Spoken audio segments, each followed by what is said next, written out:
So the first book I want to talk about is called Blood and Chocolate by Annette Curtis Klause. Klause? I have no idea how to say her last name because it's Klause. Um, but that has been my favorite book since middle school. If I like a lot of books, I am very fond of a lot of books, but I will consistently say that that is my favorite book.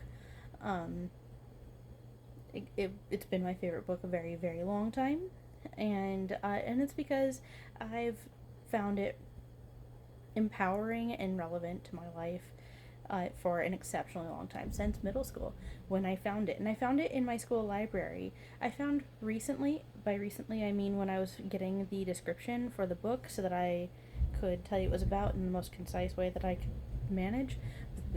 The description for the book is like 3 paragraphs. I'm not reading it to you. I'm just gonna spew it.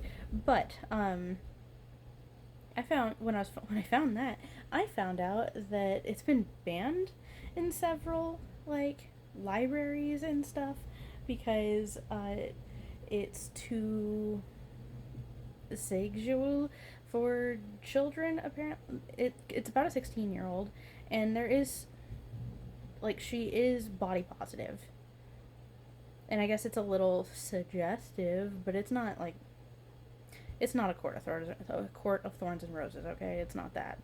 Um, it is not that bad. I found it exceptionally empowering when I was in middle school, in high school, early college. I don't find it as empowering now because it's about a 16-year-old, but when I like scale it up age wise in my brain, still empowering, still insane, still my favorite. So I'm going to tell you what the book is about, okay? So the book is about a girl named Vivian who um, she went through a traumatic event in her life in which her dad passed away um, pretty horribly. And it made it so that her family and her pack, because she's a werewolf, had to move to like a suburb. According to the description, it's in Maryland. I forget that detail all the time. I just know there's like trees and a river, and she goes to a school, like a brick and mortar school, and and that it the town that she's in doesn't really feel suburby. It like when you're reading it, it feels very small town.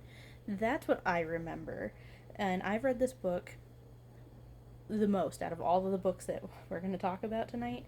I've read this book the most. I read it every year for several years. I stopped doing that in like early college, but I've read this book a lot. It doesn't feel suburby when you're reading it. It definitely feels small town. Um which is cool. I still love it. I love that aspect of it. I love that it seems like she's in a small town where everyone knows everybody's business and she can't escape it, and her pack is devolving because they're having issues because her dad was the alpha, and he died, and so they're trying to pick up the pieces. They're trying to get back into a groove, but it's messy. Everything's falling apart. And she is trying to feel normal again. But like, what is normal for a werewolf, right? So like, she envies the kids at school, because they're normal. They're normal kids, and she wants to feel like that. Even though she's like a strong, confident, amazing, like she knows she's amazing, she knows she's good at things, but she also feels like she doesn't fit anywhere. And I love that so much. But she doesn't feel like she fits anywhere, and she finally finds a guy who seems like he might accept her for who she is if she revealed like her dual nature, like that she is like a werewolf and a like half wolf, half person. Like she's got this nature to her. She feels like he might be the kind of guy who could accept all of her and be like, she wants him to be like her saving grace, basically. And you get to see the ins and outs of her dealing with this, her seeing his friend dynamic as opposed to her current pack dynamic, which is like a family dynamic, by the way. So you're seeing like her navigate two kinds of social settings, and you see how that goes for her. Um, I've heard mixed reviews about how it ends. Um, Personally, I like how it ends. I'm not going to say what the ending is. It's old enough that, like, I'm sure some of you have read it, but if you haven't, I'm not going to ruin it for you. It's an amazing book. I don't care what I don't care what anybody says. I think it's a beautiful book. It has helped me so much. It's helped me, like, think more positively about myself even when I don't fit in. And it's made me be more aware of, like, signs that things are um, impermanent versus, like, permanent life wise. Not like forever wise, but like life wise. So, like, people come and go, but there's certain people in your life who are never going to come and go. And it doesn't matter if they're family or friends. It's going to be how it is, and you're going to have to, like, you got to spot who matters and who, like, they matter, but that, like, they don't matter in your life in the long run.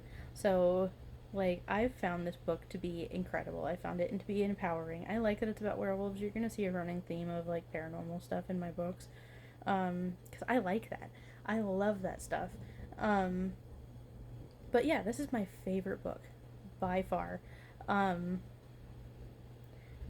do I have other books that I like when I'm trying to not sound like a YA novel is my favorite book? Yeah, there's some that I'll mention instead because I'm trying to impress people, and I know that's stupid, but I've done it. Um, if you can hear that thunder, apparently I'm not supposed to be doing that. It's a sign. Um, but no, this is my. Maybe it's not a sign, jeez. But this is my favorite book. It's my favorite. Um, and I'm going to. I'll put I'll put the book here. Put it up here. Okay? So if it sounds good to you, or if you want to talk to me about it, absolutely talk to me about it, because I would love that. I love this book. Um, and it's in my list and at the top of my list because it's my favorite. So let me know what you think. I figured out how to put books on the screen, so yay, you can see the cover. More books. These need to be faster. Okay, so, but Blood and Chocolate by Annette Curtis. Klause. Klause. Klause. Klause. Klause.